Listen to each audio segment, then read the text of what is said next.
халал, андан башка ифтар деген толтура сөздөр кыргыз тилинде эле сөздөр бар. Ада сиз айткан. Ушул сөздөрдү эмне үчүн колдонбойбуз? Үчүнчүдөн, ушул даватка чыгып аткандар биздин тилибизди гана эмес, кийимибизди да бузуп атат. Биздин кыз келиндер, ата энебиз, мына сиздин жаныңызда отурган эки аксакал ак калпагын кийип отурса кандай сулуу көрүнөт? Рахмат, мен кыз келиндерден баштап мен түшүндүм. Рахмат. Мен ушу билбейм, аягында кандай реакция кыларымды да билбейм да, өтө олуттуу маселе турат.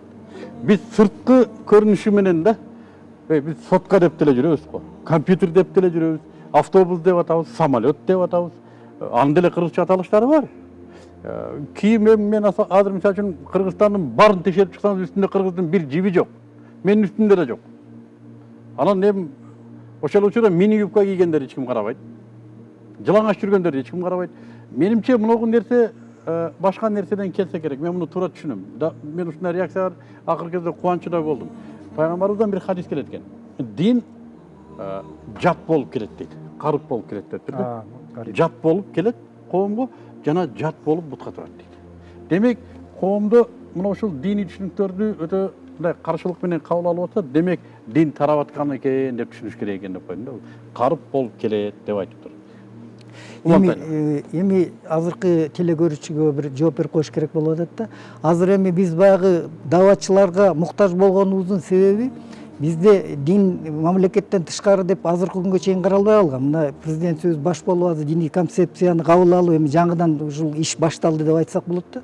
Анткени кошуна өлкөлөрдүн баарында мектептерге дин таануу сабактары кийрилген, биздики эмгиче кийрилбейт. Мына өгүнү вице-спикер айтып кетти, Министерство образования эмен аткарбай атат депчи. Эч агыл ачыш керек болуп жатат да. Бул даваттын өзүнчө илимий, билимий түрү да. Мектептерге дин сабагын кийрип, дин жеткирүү, динди жеткирип түшүндүрүү да. Экинчиден ушундай телевидение аркылуу жана бөлөк булактардан кириш керек да. Жанагындай имам хатип тибиндеги лицейлерди ачыш керек да. Биздин университетте ушундай лицей азыр ачылды да. Ушуну баягы диндер тарыхын окутабыз, Куран суннан окутабыз, араб тилин окутабыз да. 8-9 11 класста. Изилдөөгүзгө убакыт калбай калат. Азыр эми изилдөөдө мынакей дагы бир суроого кайрылып кетсек, өлкөдөгү диний кырдаалды туруктуу деп эсептейсизби?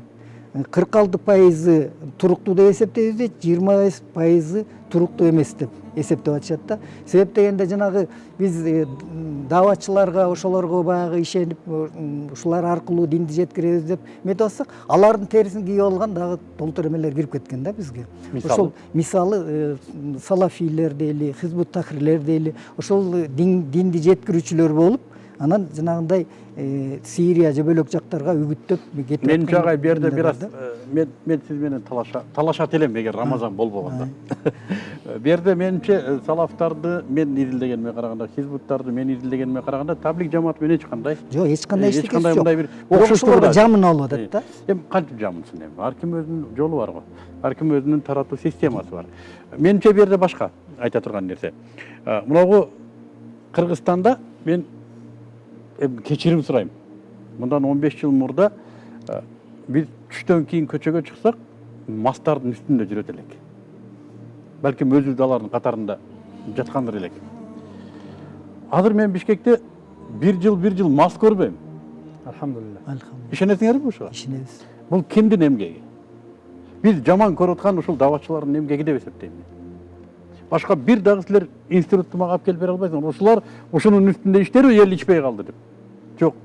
Бүгүн мен билем 15 жыл мурда атасы өлсө, Куранды билбеген адамдар бар эле да. Азыр кечирип коесуз, азыр билбейсиң академик. Мына мен мисалы үчүн сиз эч ким ойлобойт да, дин жөнүндө түшүнүгү бар киши деп. Азыр ким менен сүйлөшпө, Куранды, хадисти алып келип коет алдыңызга. Мен айтам, бул да ушул даватчылардын эмгеги. Мен кээде айтам, ушул балдардын көйнөгүнө көзүбүздү сүртүп рахмат айтышыбыз керек.